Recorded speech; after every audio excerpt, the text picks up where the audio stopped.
بسم اللہ الرحمن الرحیم 2023 ختم ہونے والا ہے اور 2024 شروع ہونے والا ہے۔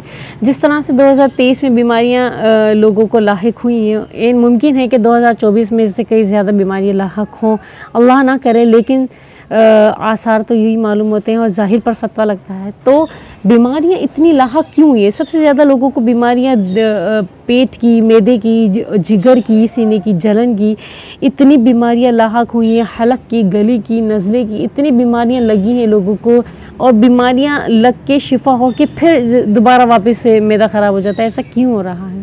جتنے کھانے ہم نہیں کھا رہے ہیں اتنی دوائیں ہم کیوں کھا رہے ہیں؟ جتنے ہم گوشت اور کیا کہتے ہیں، یہ اونٹ ہے، بکرا ہے، دمبا ہے، ملائی ہے، دہی ہے، یہ سب چیزیں ہم دیسی چیزیں نہیں کھا رہے ہیں، لیکن دیسی دوائیاں کھا رہے ہیں۔ یہ ہم کھا رہے ہیں ایلوپیتھک کی دوائیاں، ہومیوپیتھک کی دوائیاں، حکمت کی دوائیاں، ہم کتنی دوائیاں کھا رہے ہیں، لیکن ہم دیسی کھانے نہیں کھا رہے۔ کیوں نہیں کھا پا رہے؟ کیونکہ ہم لوگ سنت نبوی صلی اللہ علیہ وسلم سے دور ہیں۔ جب اگر ہم سنت سے دور ہوں گے تو بربادی تو مقدر بنے گی نا، آبادی کیسے مقدر بنے گی ہماری؟ تو ہمیں آباد ہونے کے لیے ہمیں سنت کو اپنانا پڑے گا، سنت نبوی صلی اللہ علیہ وسلم کو اپنانا پڑے گا۔ تو ہمیں سنت کا طریقہ نبی کریم صلی اللہ علیہ وسلم نے اتنی پیاری شفا کی چیز بتائی ہے، اور وہ ہے مسواک۔ دیکھیں، ہر چیز، ہر کھانا، یہاں تک کہ دوائی بھی ہمارے منہ سے جاتی ہے۔ ہم جو بھی کھانا کھا رہے ہیں منہ سے جا رہا ہے، اور دوائی بھی ہمارے منہ سے جا رہی ہے۔ اگر منہ ہی گندا ہوگا، منہ ہی ناپاک ہوگا، نجس ہوگا، تو کس طرح سے ہمارے معدے کو صاف کرے گا، معدے کو صاف رکھے گا، معدے میں اچھی چیزیں پہنچائے گا؟ اگر ہم دیسی اچھی چیز کھا رہے ہیں، لیکن اگر منہ گندا ہے تو گندگی سے ہوتے ہوئے جا رہا ہے نا، سمجھ آ رہی ہے بات؟ تو دیکھیں، نجس چیز سے نجاست کو پاک نہیں کیا جا سکتا۔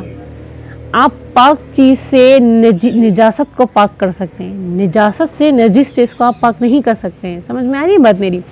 تو آپ نے جو ہے نا، پہلے اپنے منہ کو صاف کرنا ہے، منہ کو آپ نے صاف ستھرا، دانت کو پاک رکھنا ہے آپ نے۔ وہ کیسے کریں گے؟ مسواک سے۔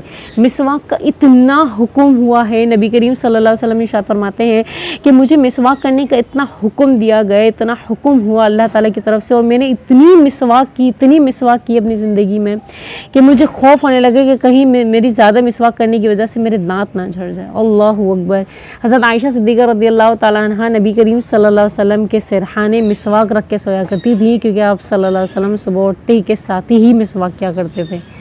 مسواک ہر نماز سے پہلے کیا کرتے تھے۔ نبی کریم صلی اللہ علیہ وسلم کی حدیث مبارکہ ہے، آپ اس پہ توجہ فرمائیے گا۔ نبی کریم صلی اللہ علیہ وسلم نے کیا حکمت پوشیدہ حدیث بیان کی ہے کہ اگر مجھے امت کی مشقت کا خوف نہیں ہوتا تو میں اپنی امت پر مسواک کو فرض لازم قرار دے دیتا۔ اللہ اکبر۔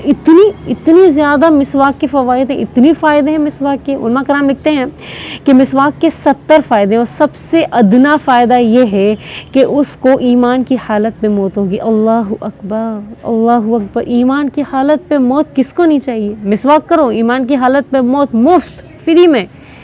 وہ کیسے ہوگا؟ آپ نے مسواک اپنائی، آپ نے سنت اپنائی، آپ نے اللہ کو راضی کرنے کا ذریعہ ہے مسواک۔ منہ کو صاف کر کے اللہ کو راضی کرنے کا ذریعہ ہے۔ سمجھ میں آ رہی بات؟ تو ہم نے مسواک سے اپنے منہ کو صاف کرنا ہے۔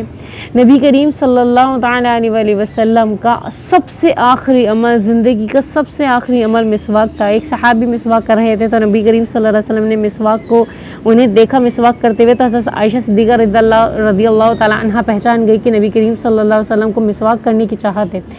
تو حضرت عائشہ صدیقہ رضی اللہ تعالیٰ عنہ مسواک لے کر آئیں۔ چونکہ وہ نئی مسواک تھی تو انہوں نے اپنے دانت سے اس کو چبا کے اچھے سے اس کو نرم کر کے پھر حضور صلی اللہ علیہ وسلم کی خدمت میں پیش کیا۔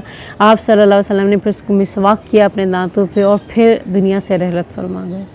اللہ اکبر۔ جس پیغمبر کا آخری عمل ہی مسواک ہو تو آپ سوچیں اس کے کیا فوائد ہوں گے، کیا حکمت پوشیدہ ہوگی، کیا حکمت پوشیدہ ہے۔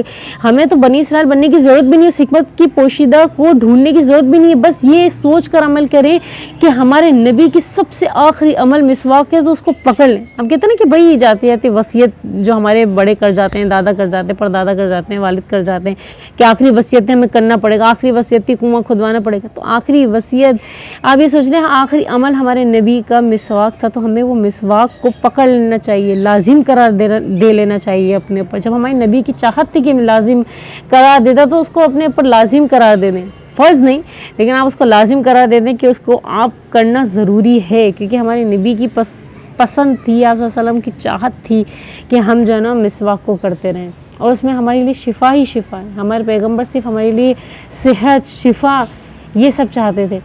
اور آپ کو میں بتاؤں، تمام پیغمبر جو بھی دنیا میں آئے اور جا چکے ہیں، سب نے مسواک کا استعمال کیا ہے، سب نے مسواک کا استعمال کیا ہے۔